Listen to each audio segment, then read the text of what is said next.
ప్రభుత్వం తరఫున పట్టు వస్త్రాలను స్వామివారికి సమర్పించడం జరుగుతుంది. ఆ రోజు పెద్ద శేషవాహన సేవతోటి ఈ బ్రహ్మోత్సవాలు ప్రారంభమవుతాయి. ఈ పెద్ద శేషవాహనం ప్రముఖం.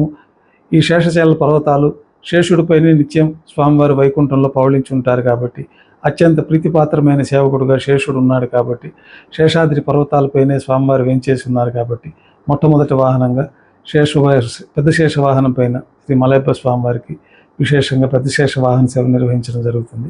ఇక రెండో రోజు ఉదయం చిన్న శేషవాహనం పైన శ్రీ మలయప్ప స్వామివారికి బ్రహ్మోత్సవంలో 4 తిరువీధుల ఉత్సవం జరుగుతుంది. రెండో రోజు సాయంత్రం హంసవాహనం పైన సరస్వతీదేవి అలంకారంలో శ్రీ మలయప్ప స్వామివారికి 4 తిరువీధుల ఉత్సవం జరుగుతుంది. ఇక మూడవ రోజు ఉదయం సింహవాహనం పైన యోగ నరసింహస్వామి అవతారంలో 4 తిరువీధుల ఉత్సవాన్ని వైభవంగా నిర్వహిస్తారు.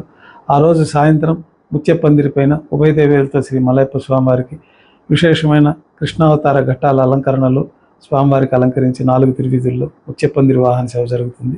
ఇక 4వ రోజు ఉదయం కల్పవృక్ష వాహనం పైన విశేషమైన పురాణ ఘట్టాల అలంకరణలతోటి స్వామివారికి అలంకరణ జరిపి కల్పవృక్ష వాహనం పైన 4 తిరువీధుల్లో ఉత్సవం జరుగుతుంది. ఆ రోజు మధ్యాహ్నం స్నపన తిరుమంజనాన్ని కూడా రంగమండపంలో